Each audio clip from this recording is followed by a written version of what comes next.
怎么了？行动失败了。你给我闭嘴！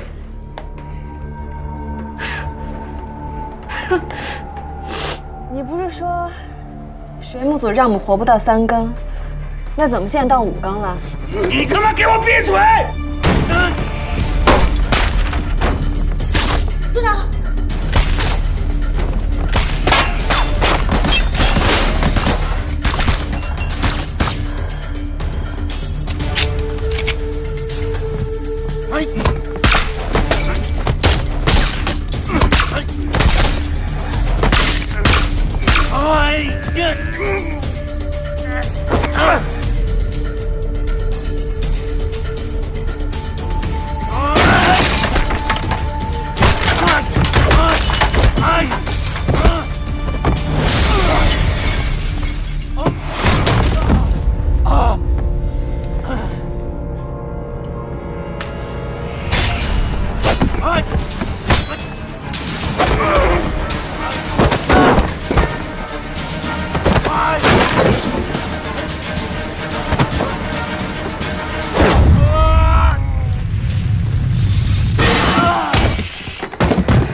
别动！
什么情况？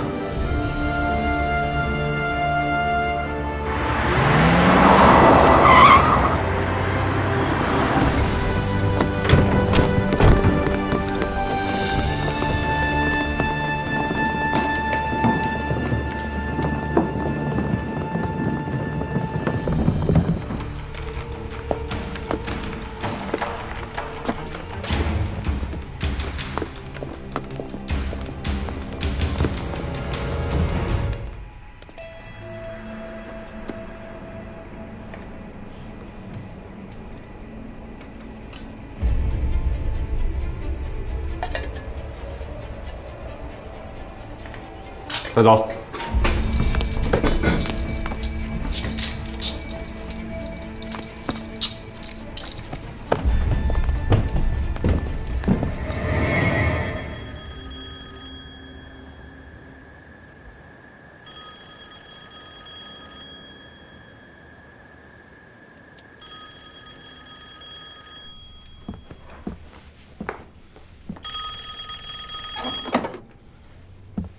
喂，是你？是我。对不起啊，今天出了一点意外，耽误了。我现在还能去见秦老先生吗？哎呀，老帅早就休息了，他今天刚出院，身体还没全恢复。你看这半夜3更的，让他来。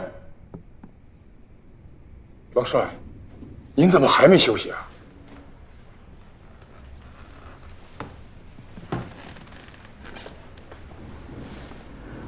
老帅说了，请你过来。好，谢谢。从现在开始，秦家的电话线路不许再接通了。好，知道了。小飞，走了。张如云，张如云，张如云，叫救护车，快！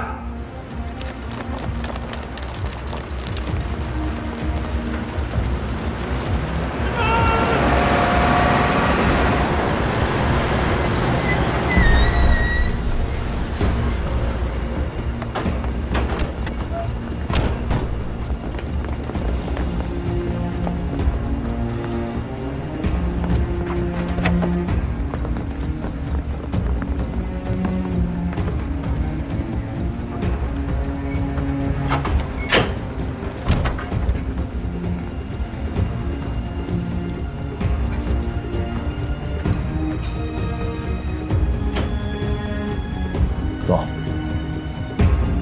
进去。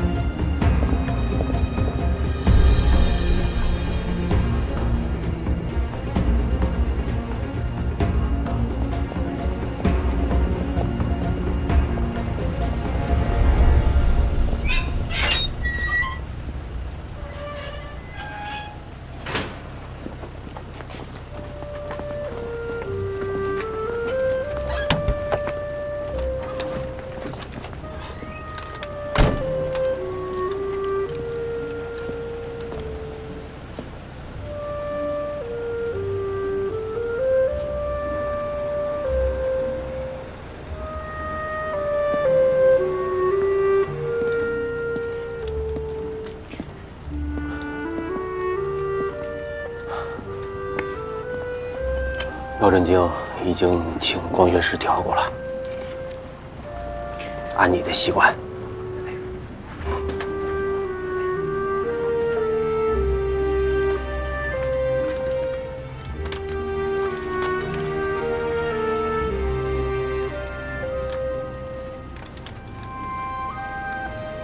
试试。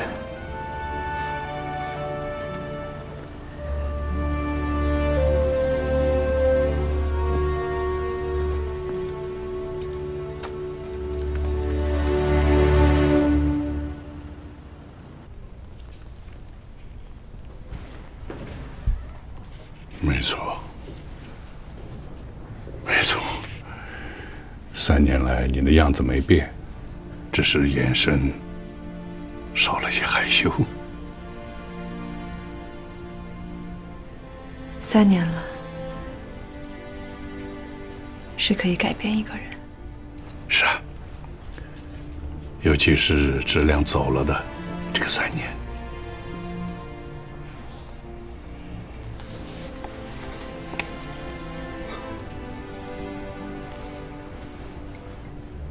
这是怎么回事？啊，刚才发生了一点意外。贺公啊，不瞒您说啊，保密局暗杀组窃听了你们家的电话，知道我们要来见你，所以他们就绑架了欧阳祥林同志。不到1个小时之前，他才刚刚死里逃生啊！绑架？就为了你要来看我？就像今天上午在医院，殷先生遭遇刺杀一样，又或者像3年前，有人不愿意在反内战的集会上看见您的身影。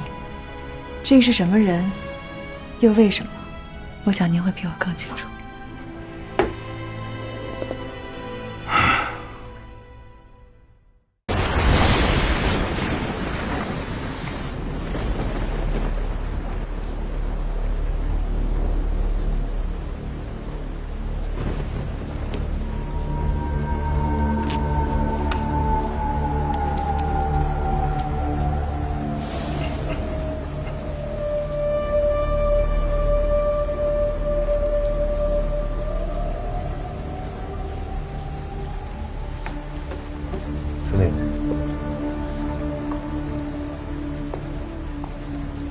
司令，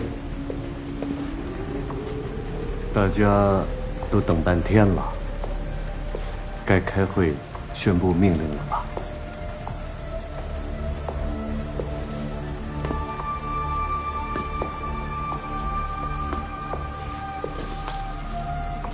诸位，接国防部和华中剿总紧急电令，共军南犯衡州告急，命令我部停止南撤，紧急救援衡州。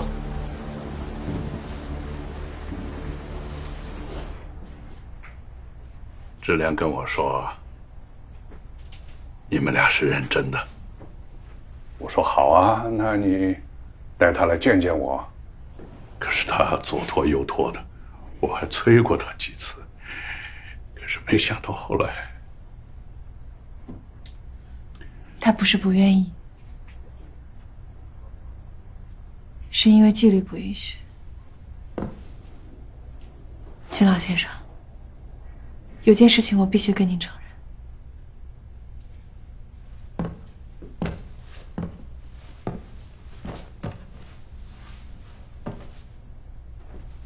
知亮和我都是中国共产党地下党员。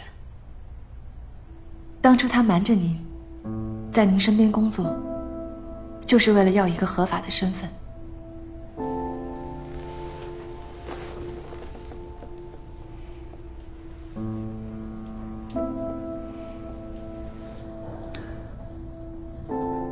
质量走了之后，保密局来找过我，他们说质量是共产党的间谍，埋伏在我身边搞情报的。我一个下野20多年的老头子，有什么情报可搞的？我只知道，他在我身边的这些年，工作上是兢兢业业，对我是尽心尽力，没有任何对不起我的地方。相反，我自己党内的那些黑手处心积虑的要我的命，而质量豁出性命来救了我。比起国民党的那些人，质量的人品要比他们高得多了。我也欠他太多了，所以他是什么党我不在乎。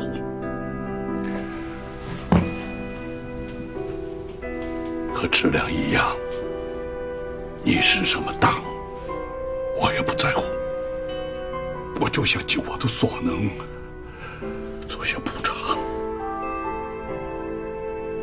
我这次来不是为了要补偿，因为当初质量他是自愿的，无怨无悔。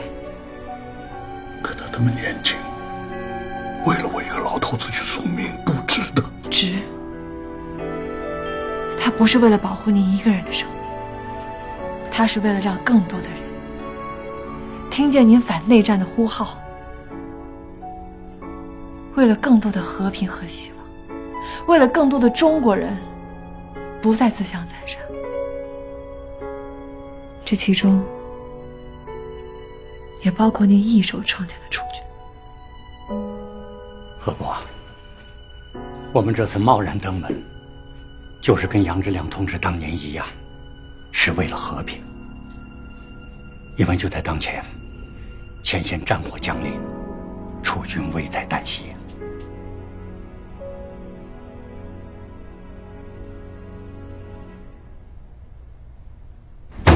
奶奶那个熊，真当我们是后娘养的，想怎么整就怎么整。我和你们把话放在这儿，谁越大岁的谁去叫，拿老子当炮灰，门儿都没有。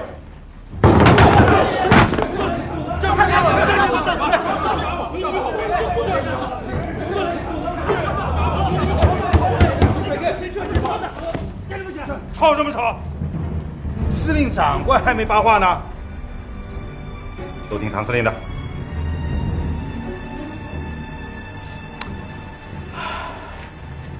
诸位，不要激动啊，来，都坐下，坐下。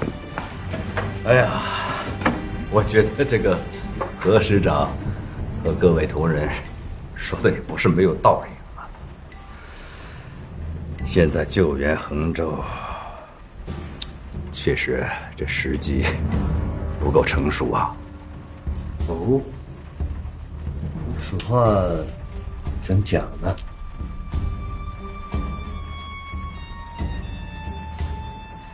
这其一啊，连日大雨，部队长途行军，疲惫不堪啊，这总是事实吧。其二，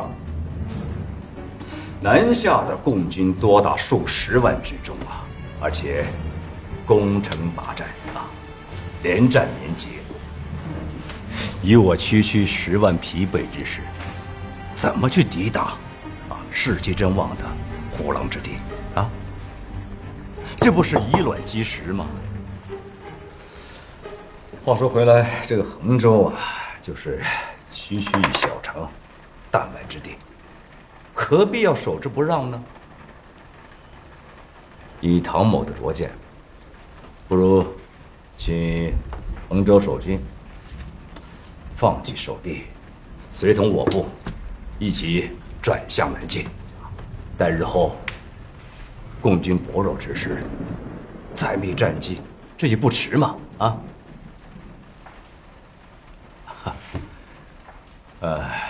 不知道诸位意见怎么样啊？你们要是同意的话，我会以司令长官的名义向上峰反映你们的意见。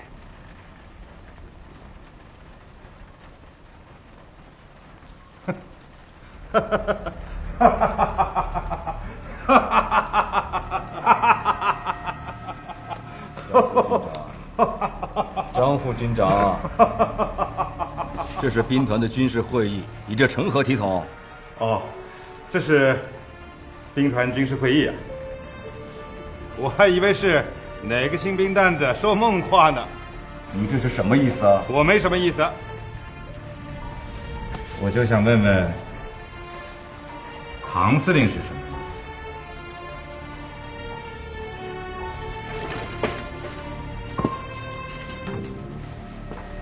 华中剿总的情报里说的清清楚楚，据飞机侦察，共军前往衡州的先头部队仅仅不到3万，何来几10万大军呢？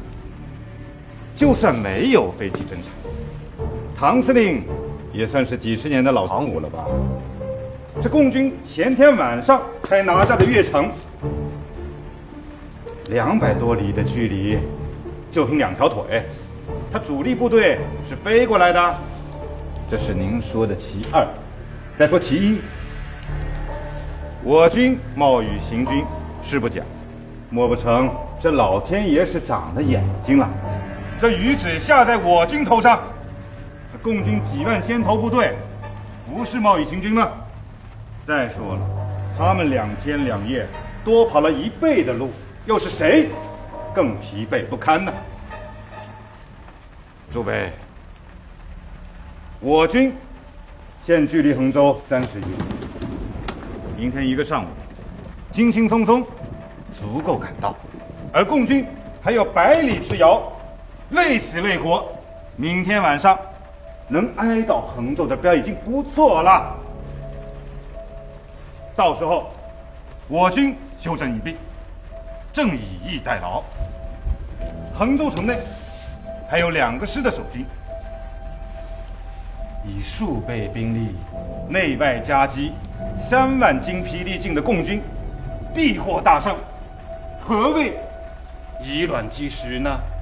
共军先头部队的后面还有几10万大军呢。放心吧，我的唐司令。明天晚上，共军的几10万主力是赶不到衡州城下的。到时候我们打完就撤。共军就算有100万雄师，又能奈我何？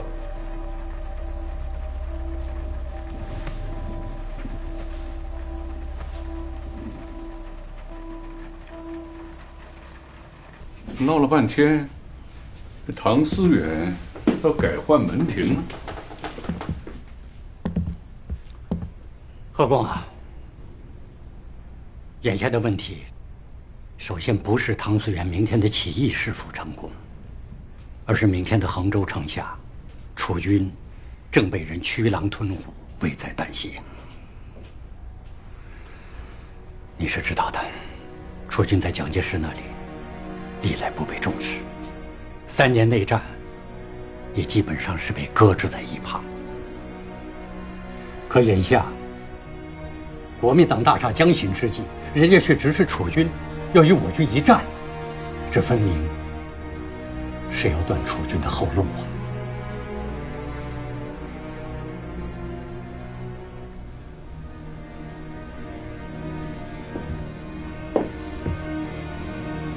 老师，我知道在您心里头，我就是个背叛信仰的不孝之徒。我的话您可以不听，但是楚军毕竟是您一手建立的子弟兵，本来您就一贯反对内战，当此关头，又何忍让楚军的众多袍泽被人当枪使，血染于内战的沙场之上呢？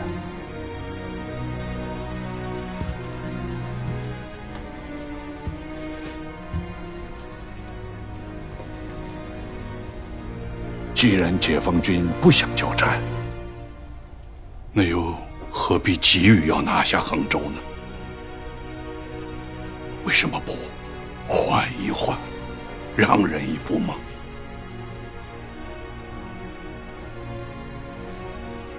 衡州，解放军是非打不可。按你们所说的，第10兵团也已经在召开作战会议了，箭在弦上。现在你们找我这个老头子，又有什么用呢？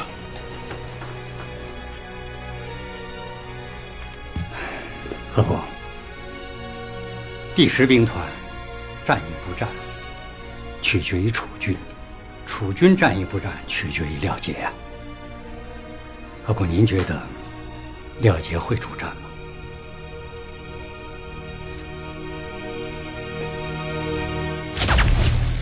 他说过，优秀狙击手的标准就是每一次出手的快、准、稳。这标准用在买衣服准没错，牌子一定要好，折扣更要低。上唯品会搜瞄准，风衣、牛仔裤、短靴、大牌秋装100元拿下，品牌特卖就是超值。各位，我说2句吧。衡州者，扼荆江所下游5省之水，历来是兵家所必争，其可谓弹丸之地。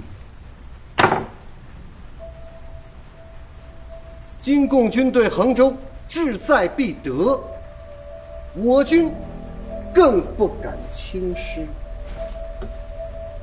明日一战，我军挟天时地利，胜券在握，又怎能坐失良机呢？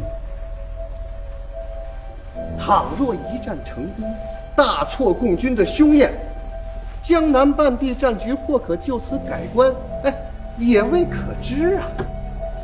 就算是共军集结主力，日后大举来犯，我军届时不得不退出衡州，那也是大胜之下的乘胜转进。与不战而逃，岂可同日而语？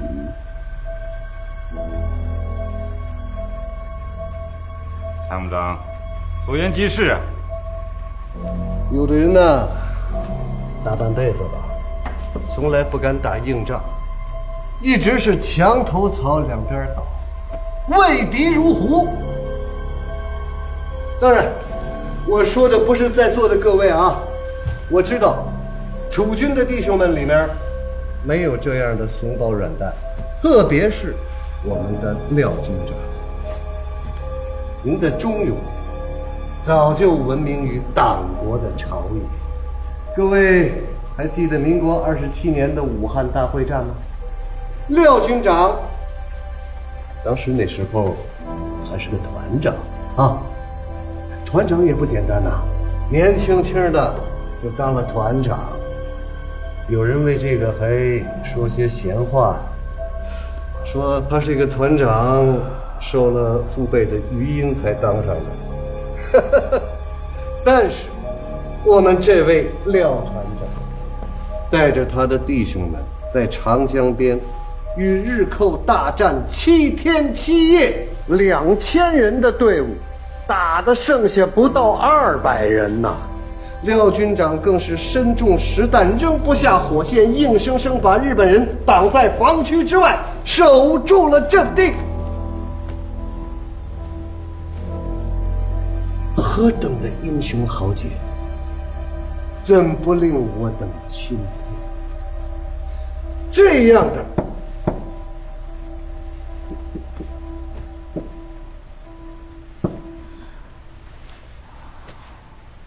庄老，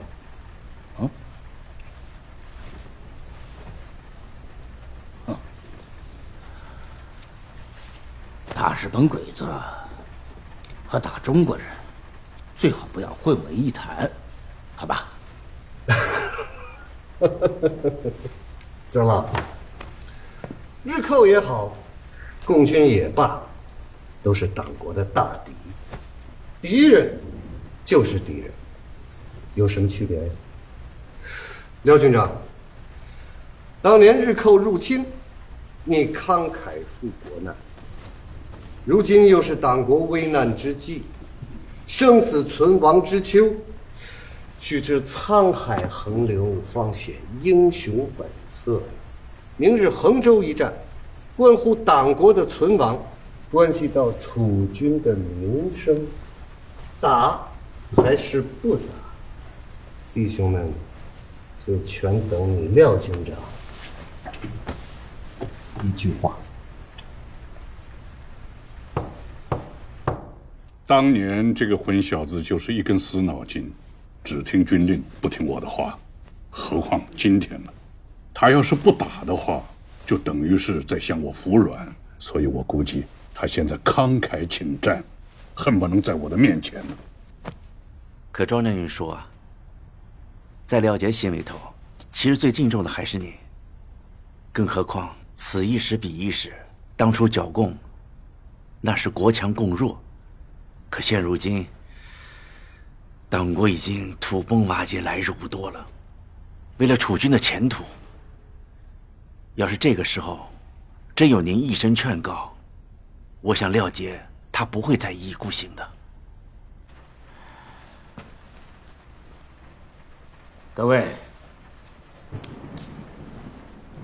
若是在座的哪一位想要逞匹夫之勇啊，你就尽管去逞吧。我老庄只想提醒一句啊，我们楚军并不是在座的哪一位拉起的队伍，打下的江山，切莫宰卖了野田不心疼。庄高参说得好，宰卖野田那是不孝子孙呐。楚军自建军以来，就号称打死不认输，几十年一场接一场硬仗打下来，才落得一个响当当的铁军称号。如果明天在衡州城下怕了、软了、畏战难逃了，那恐怕这几十年的名声就毁于一旦喽。廖军长、何师长，诸位，你们愿意当不孝子孙吗？那可是载漫爷田，愧对储君先贤呐！前任看不起我们储君，我看得起看不起重要吗？是英雄是狗熊，战场上见真章啊！好啊，那你就带着你的部下，给我打一个漂亮的仗，老子也看看。对，你跪着，这还轮不到你说话。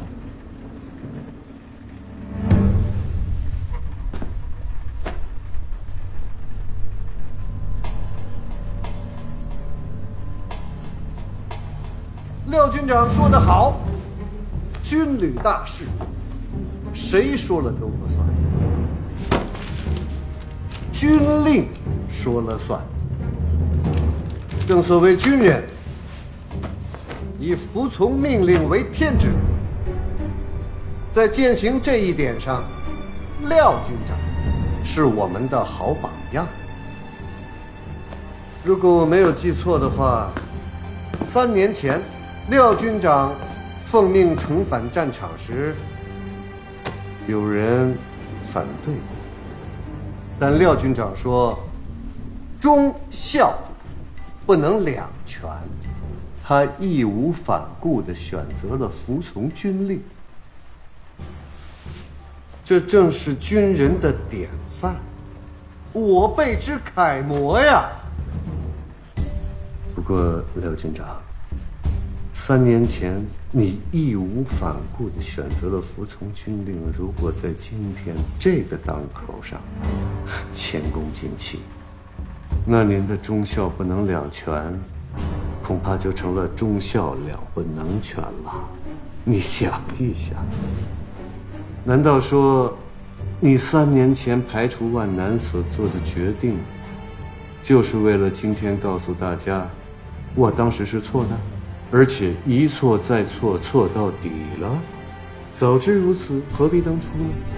这不是徒留笑柄，让大家从心里头把你给看清了。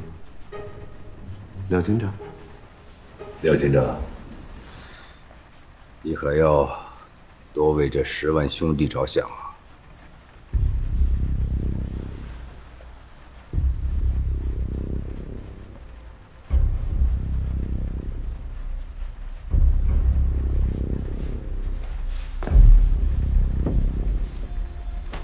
廖某，军人也，军令如山，自当服从。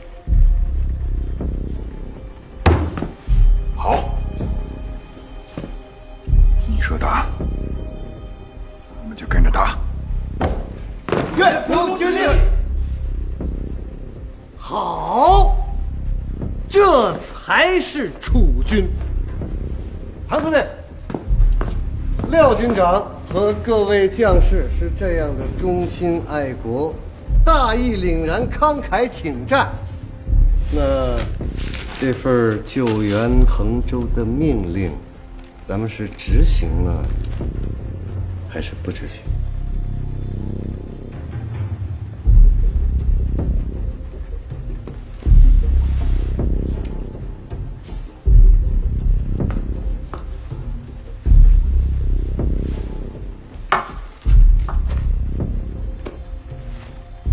全体听令！明日清晨，我兵团全体开拔，救援衡州。哎，这榆木还真疙瘩呀！啊，该通的不通，反倒是堵了，真他娘的窝心呐！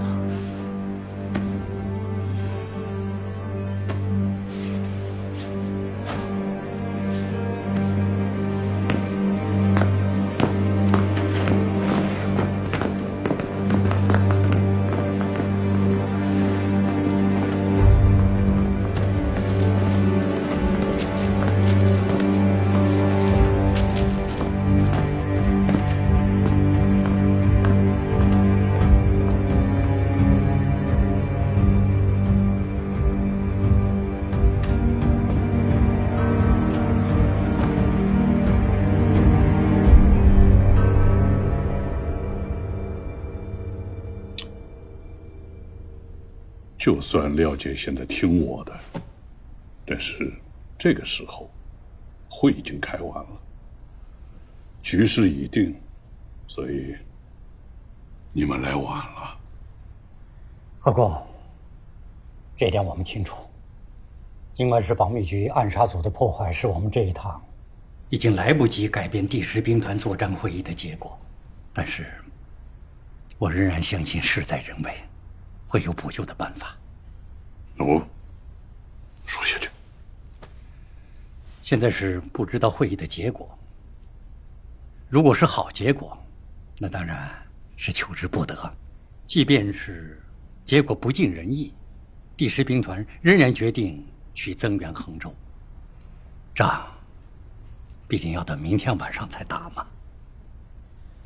文师长的意思是，如果实在不行，那么至少我们可以争取唐思远的2个师阵前起义。明天还有1整天时间，如果谈成了，我还来得及赶赴前线去接洽此事。如果老师恳劝廖姐，哪怕就写上1封信，我都能一起带过去。到时候促成楚军和唐契部队共同起义，还是有可能的。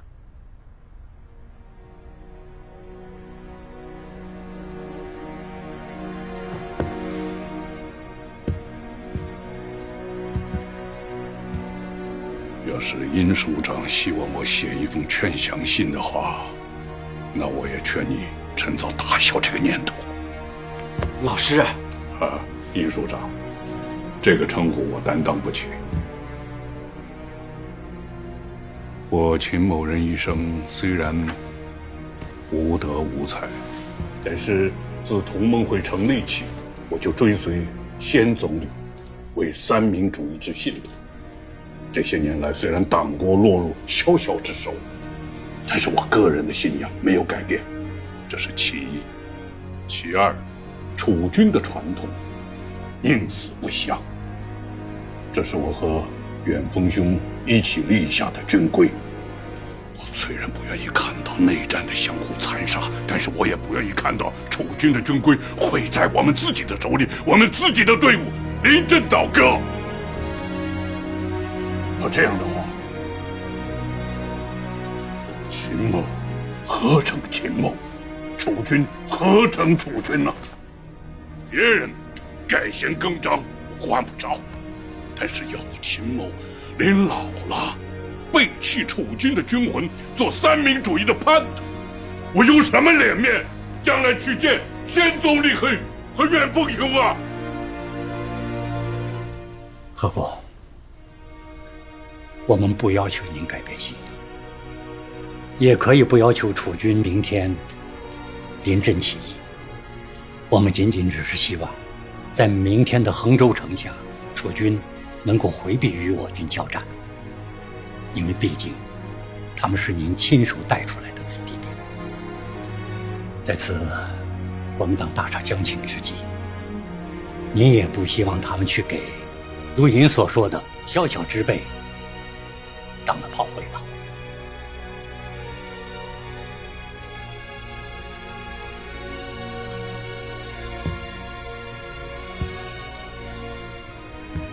第10兵团战还是不战，目前都还不知道，所以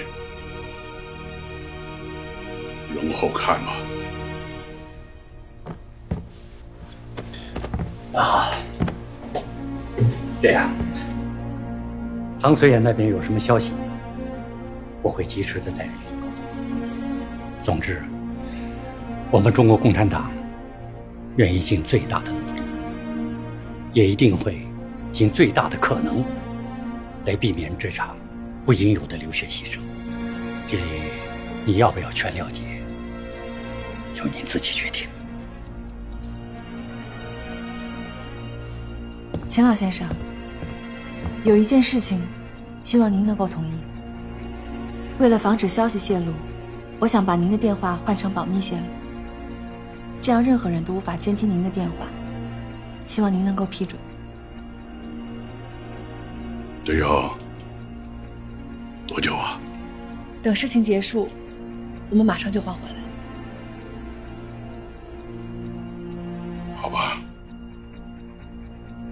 我也有一件事情。您说。把门外那些守卫，不管是明的暗的，统统撤走，现在就撤。我秦鹤年不是犯人，不需要一天到晚有人看着。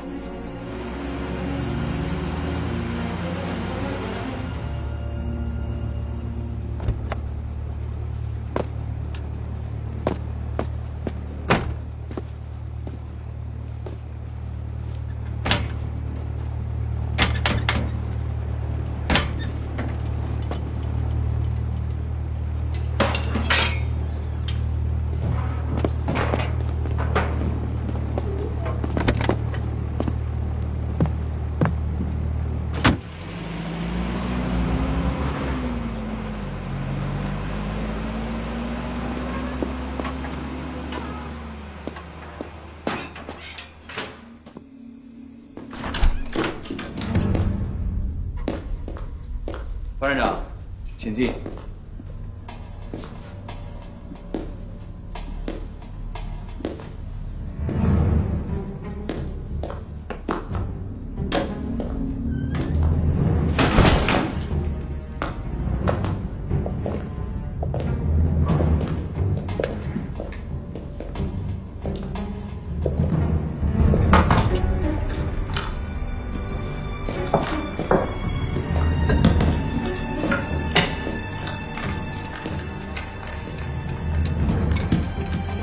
石大组长呢？怎么不见他大驾呀？班长，请用。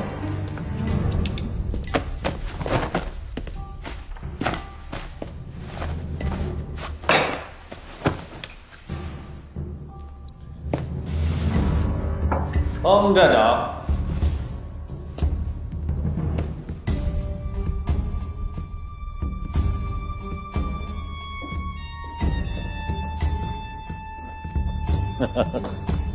这么晚来，有何贵干呢？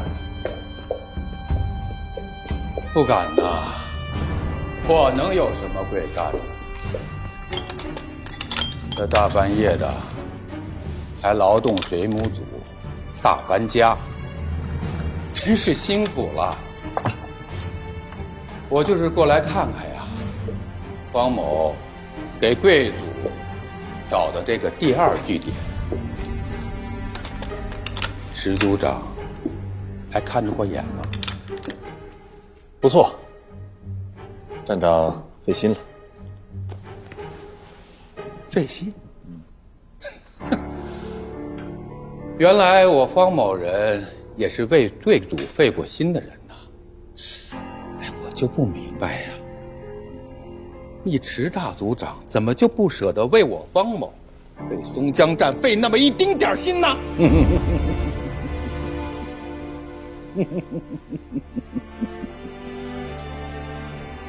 三更半夜的，我就说方站长这么有精神头，兴师问罪来了，岂敢呐！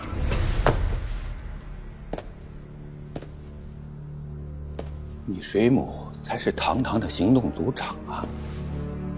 昨天晚上在行动之前，你只管发号施令，把我松江站的人指使得团团乱转。他们连你池大组长到底是什么神机妙算是一无所知。到头来，我记组长如云，我的2员大将啊，都折在你的手里。老师兄弟们效忠党国，视死如归。我这个松江站的站长，现在恐怕早就是共产党专案组的座上宾了。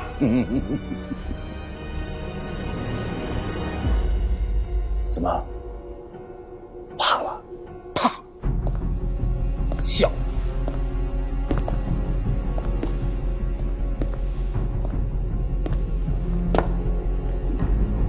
方某为了党国大运，何惧一死啊？我只是可惜呀，你池大组长折腾了一晚上，除了损兵折将，你唠叨什么了？啊，对了，你唠叨了你捞到了共产党把你的大本营抽了个底朝天。林千松呢？不是还活得好好的吗？嗯？都说水母组行动谨慎，总不失手啊。这松江战是久闻大名啊，兄弟们为此抛头颅洒热血，前仆后继，他们偏偏是无缘得见呐。如今他们在九泉之下，恐怕是不免寒心吧。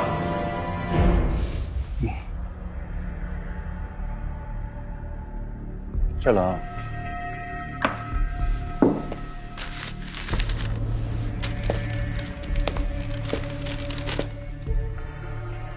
什么意思？毛局长发来的嘉奖电，刚到，松江站也在嘉奖之列。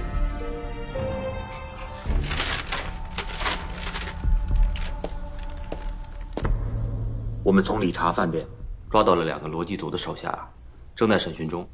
就他们交代呢，他们只是国民党保密局松江站的这个外围潜伏人员，平日里受罗辑组一人领导。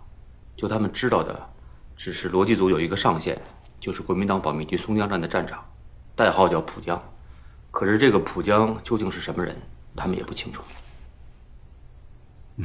金家的保卫工作就这么撤了，会不会有什么隐患？要不要暗中再派些人手？市长，您看啊，离远了不起作用，离近了，像秦老先生和他的副官都是老行伍了，也不可能很长时间瞒过他们的眼睛。再有就是就我们的判断，秦老先生应该没有性命的危险。怎么说？您想啊，如果秦老先生是水母暗杀组的目标，那他们以前的机会多了，下手等不到现在。而且就昨天的酒精中毒事件来看，他们只是想用秦老先生当成诱饵来引诱殷千素先生。我们现在知道了敌人背后真正的目的是让楚军救衡州，在这个时候他们应该不敢动秦老先生。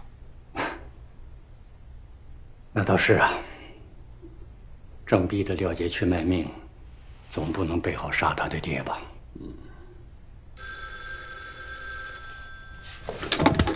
喂，什么？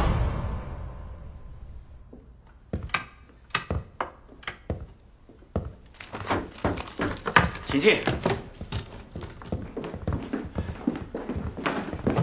请说，怎么了？刚刚收到的第10兵团作战会议结果。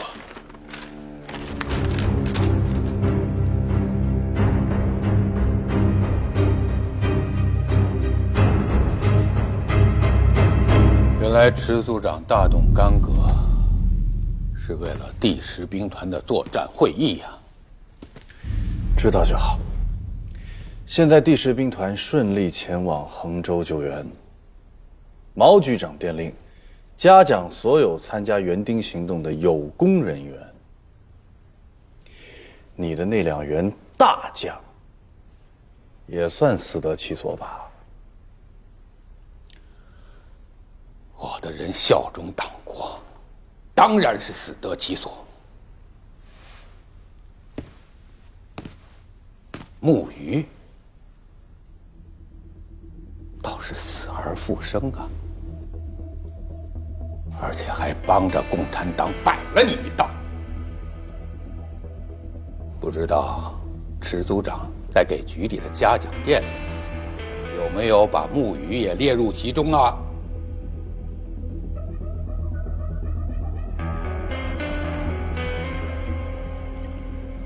这是我自己的事情，我可以解决，不劳站长费心啊。我倒懒得费这个心呢。可在毛局长的这个电报里，嘉奖归嘉奖，这电文的背后可是罗列了一大堆的问题吧？共党专案组副组长既已落入我手，何以仍失守为共党所救？水母组一再展开刺金行动，因签诉又何以仍未伏诛？行动已进入第2阶段，隐患重重，仍未消除。召该组于小胜之余总结教训，速定周全之计划，切实执行，勿一劳永逸，根绝后患毛人凤。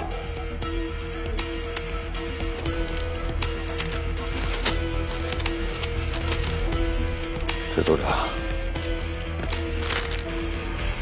在这份电文里，毛局长好像是忧大于喜呀。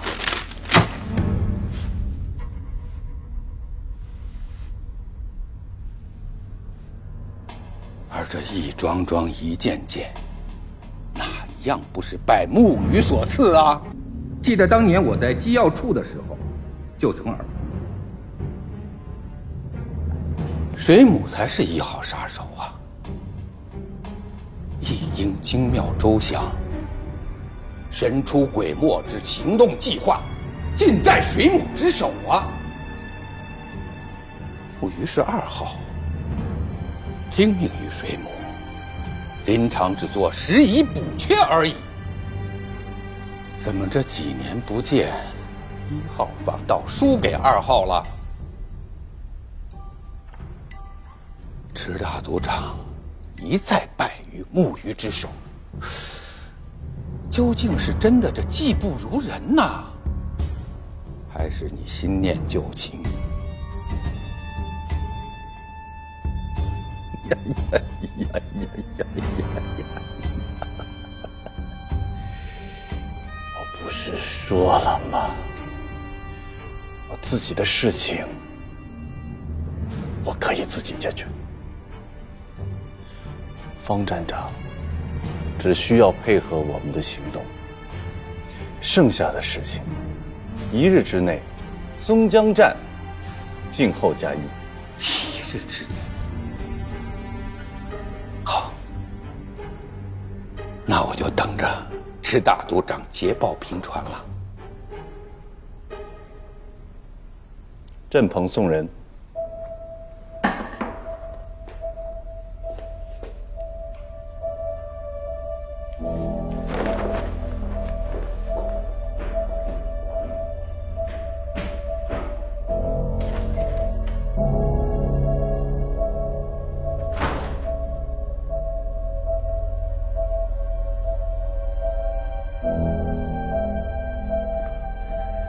昨天在医院就该一枪打死苏文谦，现在的话落得被松江站的人耻笑。北伐，你怎么也胡说八道？我们不是已经让第10兵团去救衡州了吗？连局长都发了嘉奖令，师叔的事那是师傅放他一马，师傅自有打算。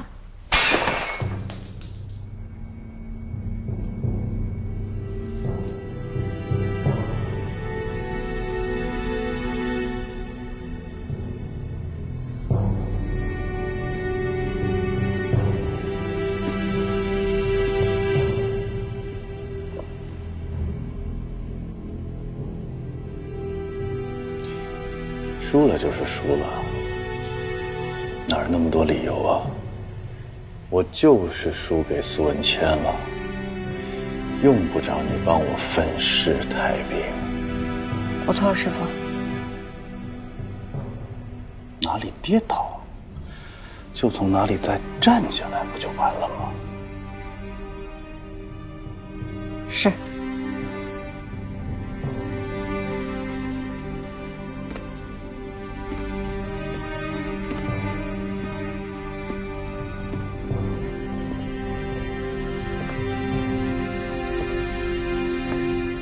永强，你来值班，等待磐石的消息。天亮第10兵团出发前，那个唐掌柜应该会和众长谈好新的筹码。是，师傅。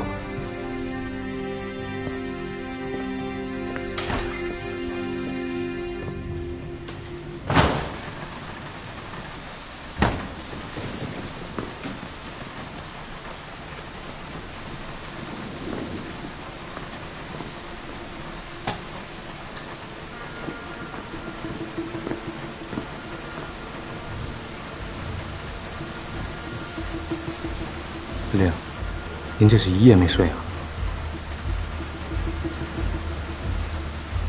又是风又是雨的，您别着凉了。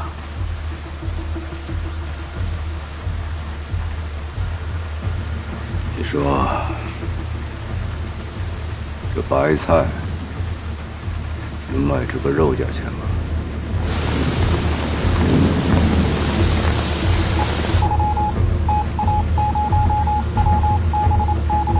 掌柜呼叫账房，本店部分货物予拆分发售，售价如下。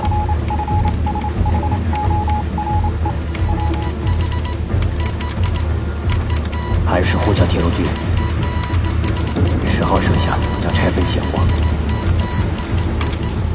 计划如下。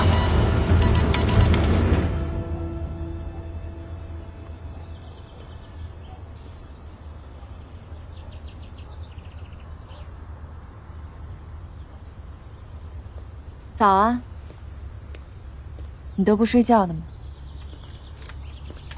昨晚回来睡了几个小时，刚和大谷接的班。干我们这一行，训练过，几天几夜不睡都没问题。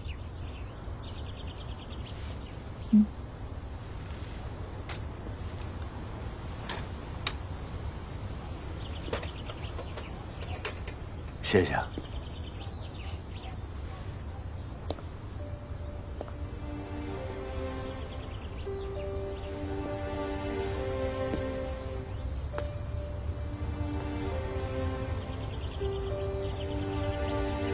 还能看到初升的朝阳，呼吸到露水清香的空气，真好。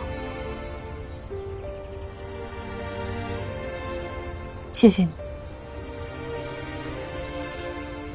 谢我干嘛呀？昨天晚上又不是我救了你的命。但是我听组长说，你直到最后一刻都不肯下车。我应该谢谢你们。3年前，我因为那次失误，整个人一蹶不振，每天都像行尸走肉一样。虽然活着，但心已经死了。直到遇到小雪和四叔，我才感觉我的生命有那么一点点意义。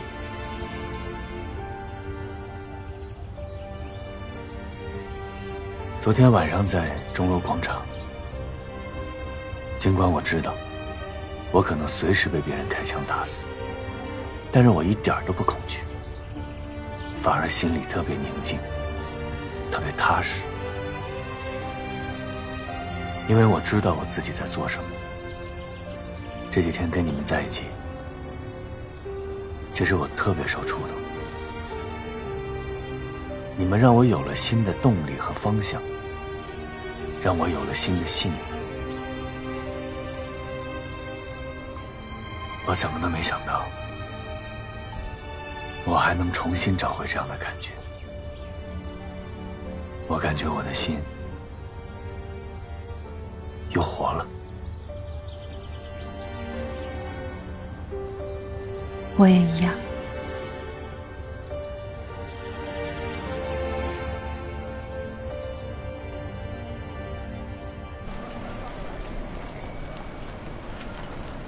松江人民广播电台，松江人民广播电台，全体松江人民，今天是1949年6月10日，看，太阳已经升起。我们又迎来了没有剥削、没有压迫的新的一天。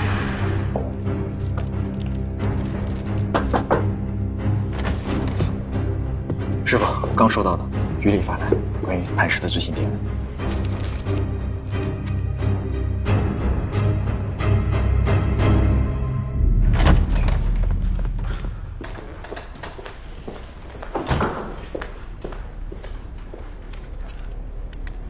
喂，先送吗？柯弟兄啊，刚刚收到汤思远来电，他提出了一个全新的起义计划。哦，什么计划？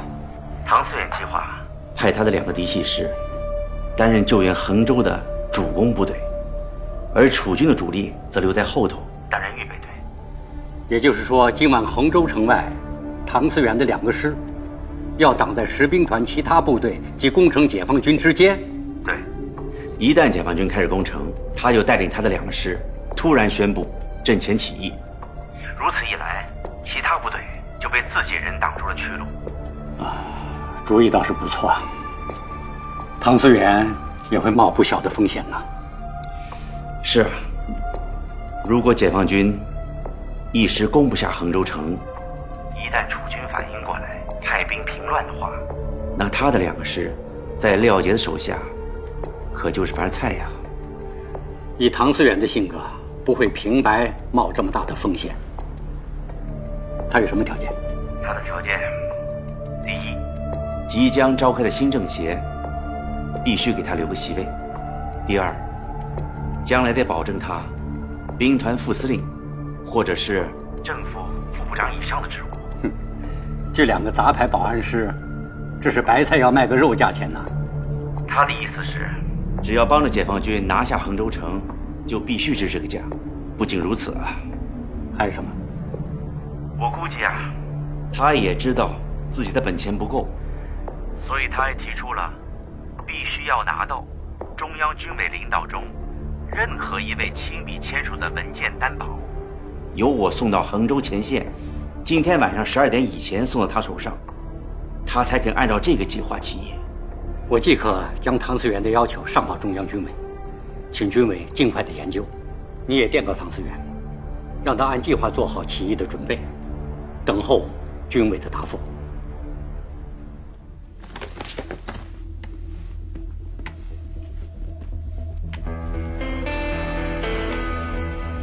松浦机场。没错，从北平送文件过来，最快的方法就是坐飞机直飞松浦机场。而想从殷家去松浦机场，不管从哪条道，殷千素都必须从松江码头过浦江。地点有了，可时间没法判断。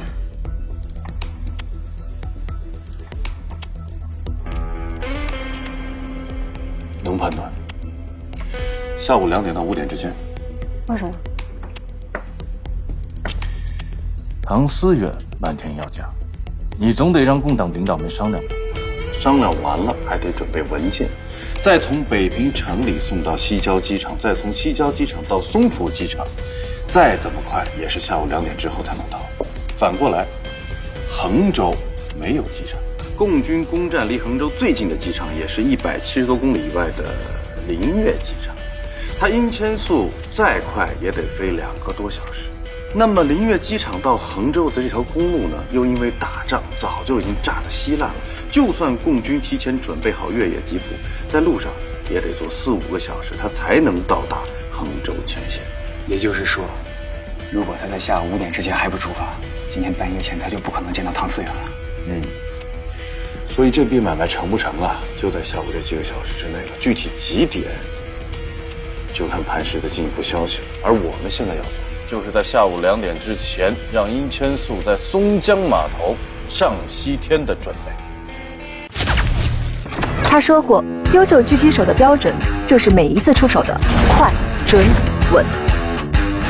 这标准用在买衣服准没错，牌子一定要好，折扣更要低。上唯品会搜瞄准，风衣、牛仔裤、短靴、大牌秋装100元拿下，品牌特卖就是超值。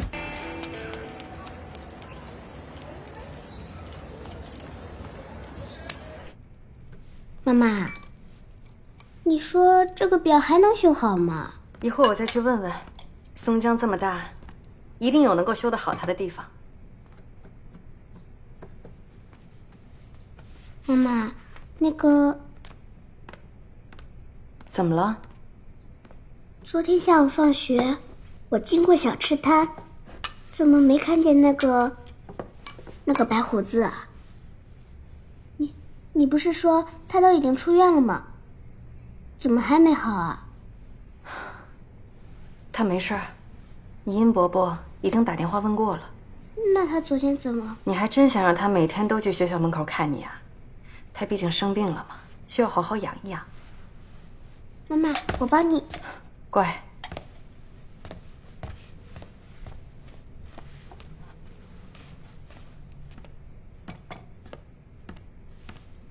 妈妈，等一下，我先练弹弓，再去学校好不好？你最近怎么这么大？妈妈，你不知道，前天晚上我和蛋糕叔叔练了好厉害的招，不练可不行。前天晚上你不是？哦，不是，说错了，是前天早上。妈妈，蛋糕叔叔真的很厉害，可比苏爸爸还要厉害呢。净吹牛，哪有人打弹弓比你苏爸爸还厉害的？真的，我之前也不信，亲眼见了才知道，真的比苏爸爸要厉害。那行，就半个小时。谢谢妈妈。去吧。秦老师。王老板。哎，秦老师啊，曾先生来电话。张阿姨这边来了。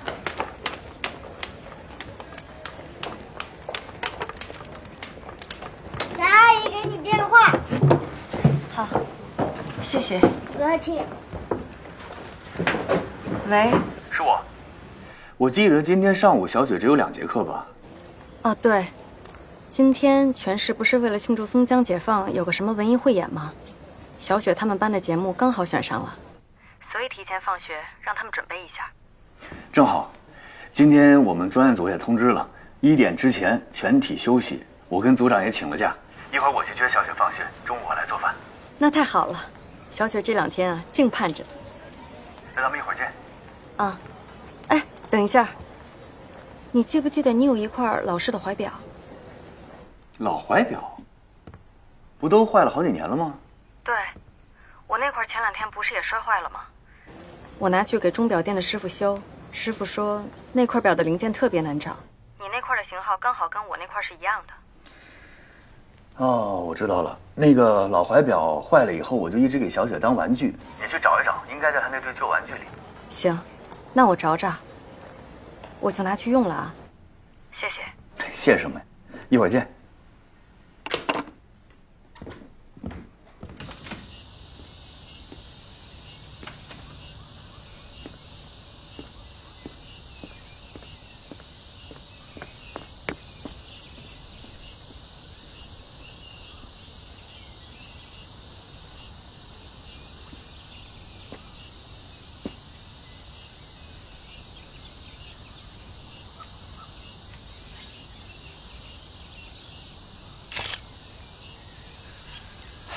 殷先生这么有兴致啊？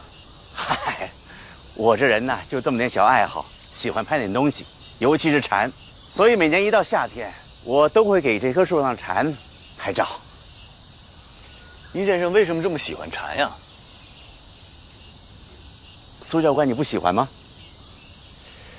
我说不上喜欢吧，我就是不喜欢他们老叫的这么大声。苏教官，你读过法布尔的《昆虫记》吗？以前读过一点，但是印象不深了。我记得法布尔在《昆虫记》中，对关于蝉有这么一段描述，是这么说的：蝉的地下生活大概是4年，此后日光中的歌唱不到5个星期，4年黑暗的苦工，1月日光中的享受，这就是蝉的生活。我们不应该厌恶它歌声中的反吵浮夸，因为它决斗4年，终于可以在温暖的日光中沐浴着。那种魔的声音能够高到足以歌颂它的快乐。所以啊，我喜欢给蝉拍照。每当我在生活中遇见什么过不去的坎儿，我常常就会在想啊，小如一只蝉，为了光明，都能在黑暗中坚持4年，更何况是人呢？是。说的真好。啊，对了，下午啊，我可能就要走了。这几天真的是辛苦大家。这样，我呢，给几位拍张照片，留个纪念。太好了，俺大姑还没拍过照呢。来，就咱俩合一个，来。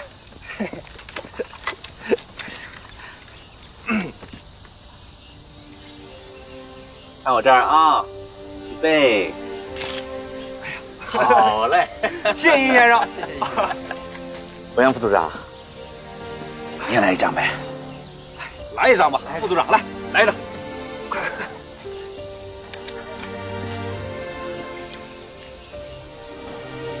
好，看我这儿啊，1、2、3，特别好。谢谢殷先生。来，苏教官，我也给你拍一张。哎，我不照相，我不照相，殷先生，我真的不照相。殷先生，苏教官以前的职业不允许他照相，可能他不太习惯，您谅解一下。苏教官，你以前的职业我也听说了。如果说过去的你不得不隐藏在黑暗中，那你不喜欢拍照是很正常。那么今天的你，已经不再是那个隐藏在黑暗中的杀手，而是在阳光下维护正义的战士。缠在黑暗中4年，当迎来属于他的光明时，他也会在阳光下享受放声高歌的快乐。而我想，这份光明与快乐，不同样应该属于你的吗？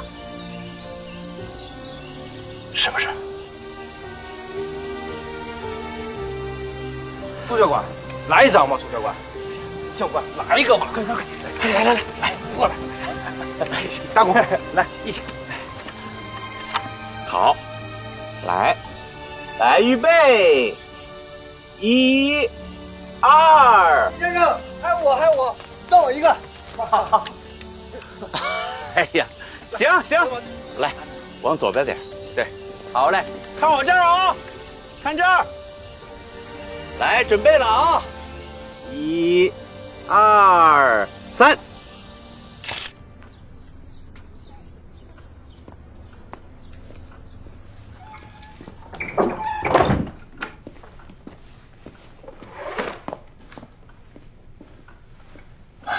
枪管加长100毫米，口径加0.1毫米，做防水处理。子弹加500毫克发射药换钨钢弹芯，口径加0.1毫米，紧锁膛线。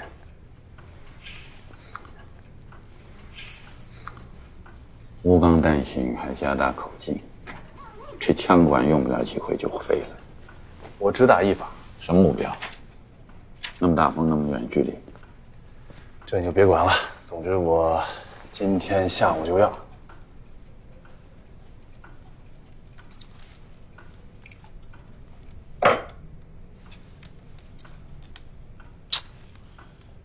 3年了，我就求你一回都不能答应吗？啊！也就是因为时间紧，只有你手艺又好又快，才找你。我手艺好不是用来给你对付阿谦的。能不能不要这么偏心啊？我要是任务完成不了，保密局是有家法的。你的任务关我屁事。实话告诉你，我这一回找你改枪，就是为了阿谦。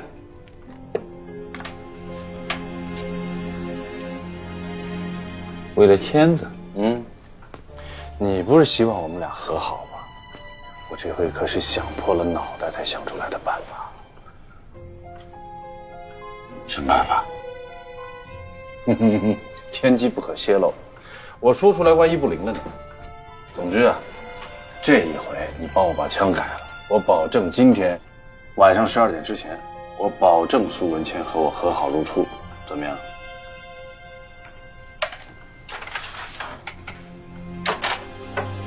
小佳，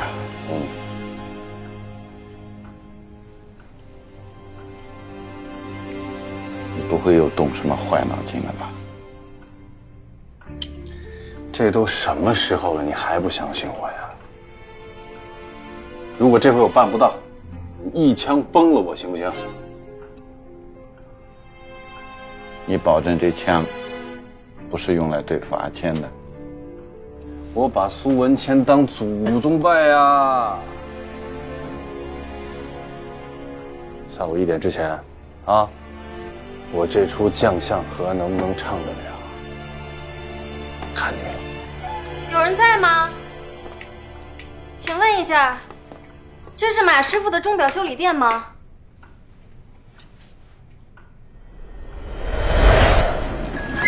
说好了啊，等我打弹弓赢了蛋糕，分给你们吃啊！好啊，好啊，好啊！你喜欢吃什么味儿的？那个吗？巧克力味儿的啊！你们两个和上次一样。豆子，爸在这儿呢。儿子，这边。爸爸，爸爸来接我了！爸爸来接我了！哎呀，爸爸来接我回家喽！老师表扬我了。那就对了。你看，爸给你带的什么？你最爱吃的烤地瓜。烤地瓜呀！爸爸真好，咱们回家。好了，儿子，走了。哎呀，爸爸抱你一路可抱不动啊！啊，小雪，爸爸，抱我起来。啊？快呀！哦，哎呀，苏爸爸想死你了！今天苏爸爸专门请了假，要给你做饭吃。晚上想吃什么呀？要吃鱼，还要吃红烧肉。好，爸爸给你做。走，买菜去喽！走了，回家喽！我要吃红烧肉和鱼。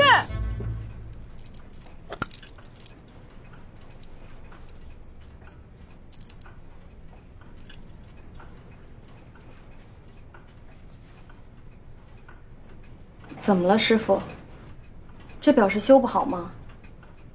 我问了很多家，都说修不好，才打听到您这儿来。姑娘，倒也不是说修不好，我跟你听了一下，这表好像是里面的齿轮断了。像这种老式的德国军用怀表，松江市面上都难得一见，恐怕配件不太好找，修起来很贵，不划算。没关系，只要能修得好，多少钱都可以。哦，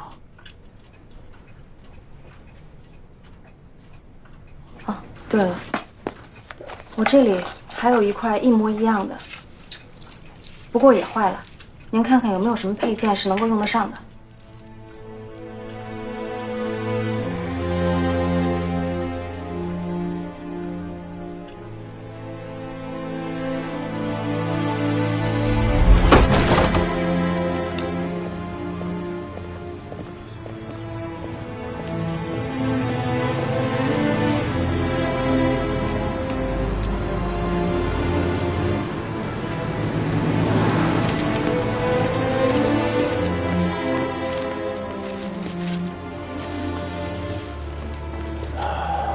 刺杀白松喜的时间必须在武藤到达的30秒内。现在对秒。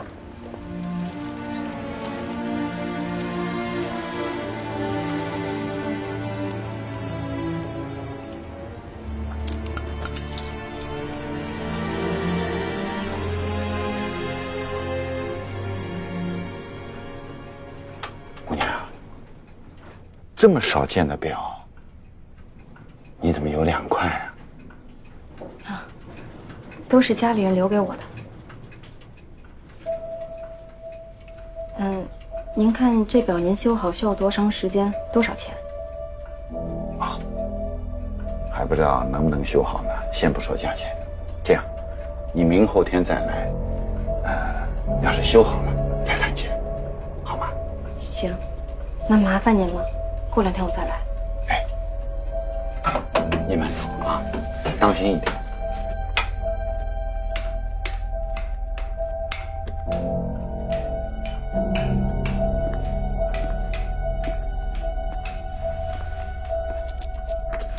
这就是当年被你打瞎眼睛的那个秦家姑娘吧？当年啊，她没见过我，我倒是见过她呀。没想到当年你送她的那块表，她还留着。我只给了她一块表。是啊，阿谦这块表怎么会到她手里呢？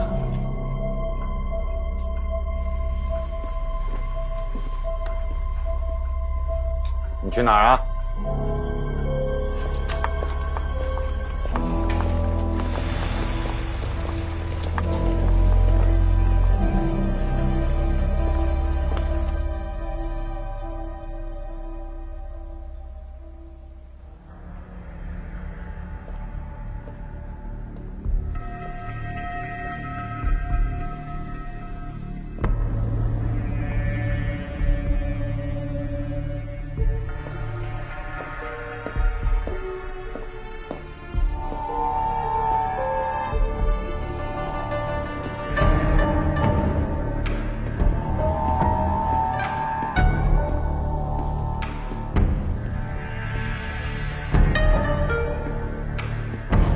找到了。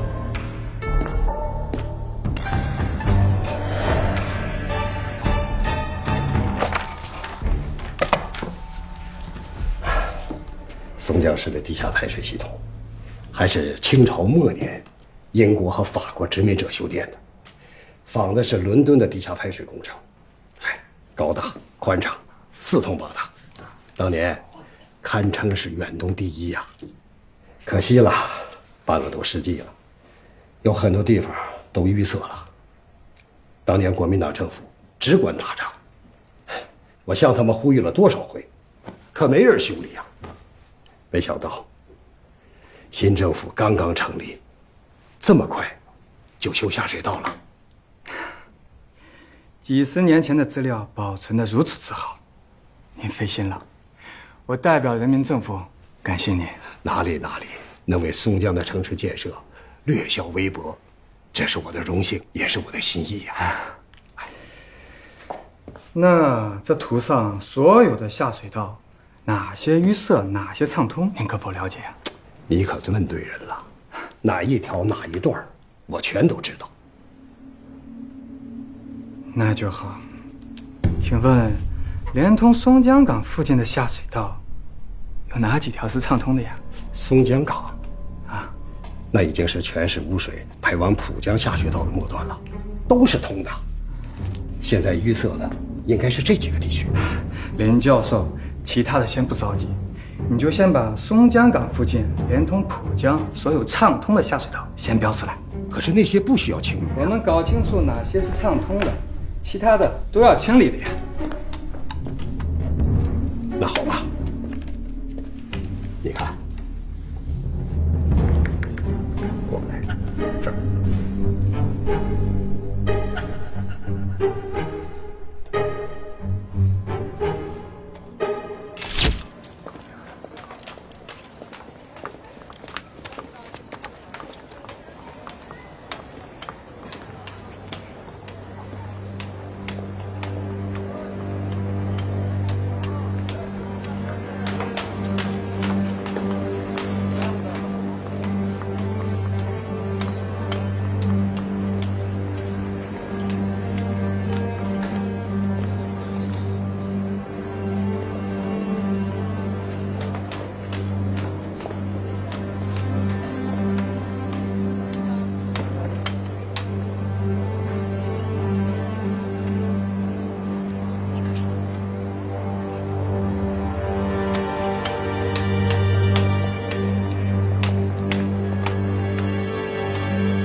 这是怎么了？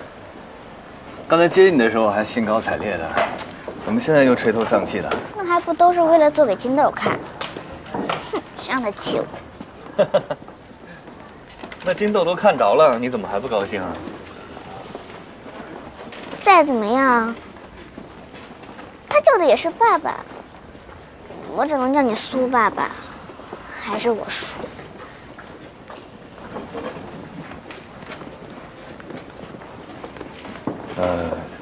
小雪。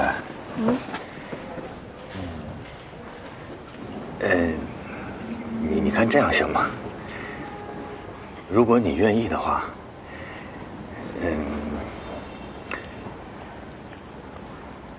算了。怎么了？你说呀。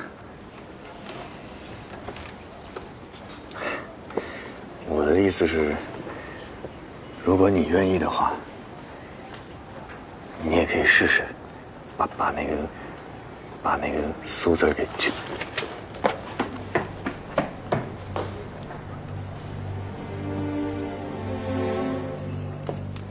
爸爸。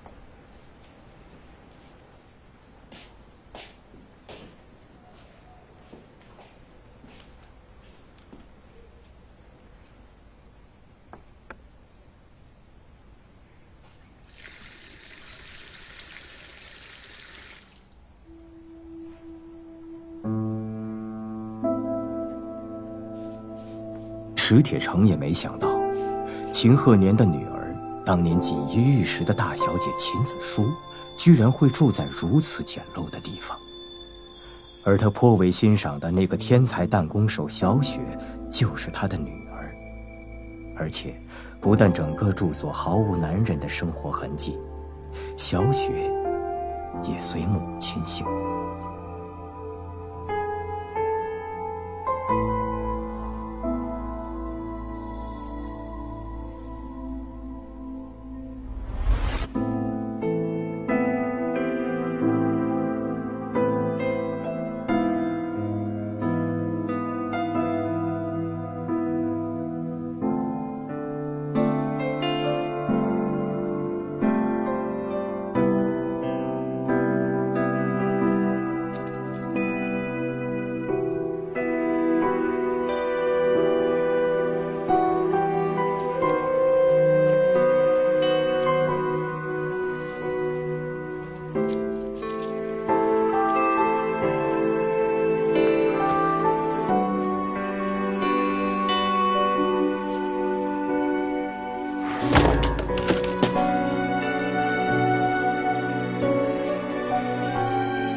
你是不是还在想刺杀武藤的事情？这件事不怪你，它本来就特别危险，不适合你去做。是我不应该提这个要求。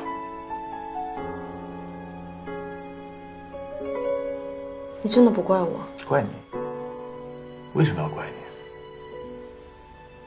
你是我喜欢的人，是我的爱人。我应该去保护你，不受到伤害。为了这些，任何的任务我都可以放弃，包括刺杀武藤。